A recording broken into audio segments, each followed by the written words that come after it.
Hello दोस्तों, स्वागत है आपका मेरे YouTube चैनल पर। आज मैं आपको सुनाने जा रहा हूँ गुरु और शिष्य की एक अनोखी कहानी। उससे पहले अगर आप मेरे चैनल पर नए हैं तो चैनल को सब्सक्राइब करना ना भूलें। तो चलिए शुरू करते हैं। एक बार की बात है कि एक शिष्य अपने गुरु का बहुत आदर सम्मान किया करता था। गुरु भी अपने इस शिष्य से बहुत स्नेह करते थे, लेकिन वो शिष्य अपने अध्ययन के प्रति आलसी और स्वभाव से दीर्घसूत्री था। सदा स्वाध्याय से दूर भागने की कोशिश करता तथा आज के काम को कल के लिए छोड़ दिया करता था।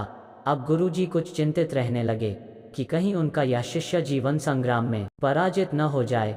आलस्य में व्यक्ति को अकर्मण्य बनाने की पूरी सामर्थ्य होती है। ऐसा व्यक्ति बिना परिश्रम के ही फलोपभोग की कामना करता है। वो शीघ्र निर्णय नहीं ले सकता और यदि ले भी लेता है तो उसे कार्यान्वित नहीं कर पाता। यहाँ तक कि अपने पर्यावरण के प्रति भी सजग नहीं रहता है और न भाग्य द्वारा प्रदत्त सुअवसरों का लाभ उठाने की कला में ही प्रवीण हो पाता है।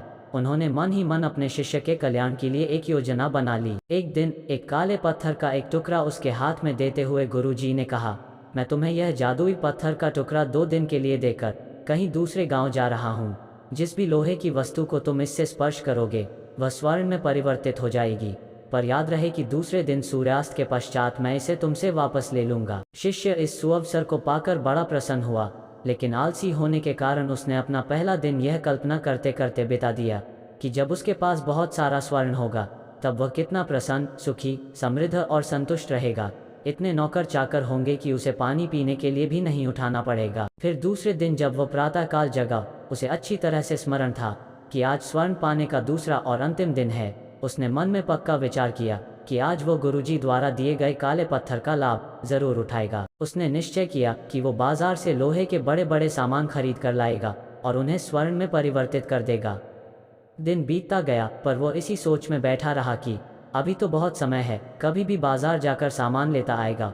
उसने सोचा कि अब तो दोपहर का भोजन करने के पश्चात ही सामान लेने निकलूंगा। पर भोजन करने के बाद उसे विश्राम करने की आदत थी और उसने बजाय उठ के मेहनत करने के थोड़ी देर आराम करना उचित समझा। पर आलस्य से परिपूर्ण उसका शरीर नींद की गहराइयों में खो गया और जब वो उठा तो सूर्यास्त होने को था। अब वो जल्दी जल्दी बाजार की तरफ भागने लगा, पर रास्ते में ही उसे गुरुजी मिल गए।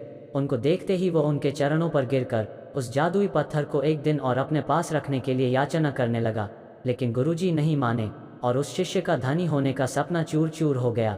पर इस घटना की वजह से शिष्य को एक बहुत बड़ी सीख मिल गई और उसे अपने आलस्य पर पछतावा होने लगा। वो समझ गया कि आलस्य उसके जीवन के लिए एक अभिशाप है और उसने प्रण किया कि अब वो कभी भी काम से जी नहीं चुराएगा और एक कर्मठ, सजग और सक्रिय व्यक्ति बनकर दिखाएगा। मित्रों, जीवन में हर किसी को एक से बढ़कर एक अवसर मिलते हैं, पर कई लोग इन्हें बस अपने आलस्य के कारण गंवा देते हैं। इसलिए मैं यही कहना चाहता हूँ कि यदि आप सफल, सुखी, भाग्यशाली, धनी अथवा महान बनना चाहते हैं तो आलस्य और दीर्घसूत्रता को त्याग कर अपने अंदर विवेक, कष्टसाध्य श्रम और सतत जागरूकता जैसे गुणों को विकसित कीजिए। और जब कभी आपके मन में किसी आवश्यक काम को टालने का विचार आए तो स्वयं से एक प्रश्न कीजिए कि आज ही क्यों नहीं। दोस्तों, अगर वीडियो अच्छा लगा हो तो वीडियो को लाइक एंड चैनल को सब्सक्राइब जरूर करें। मिलते हैं अगले वीडियो में।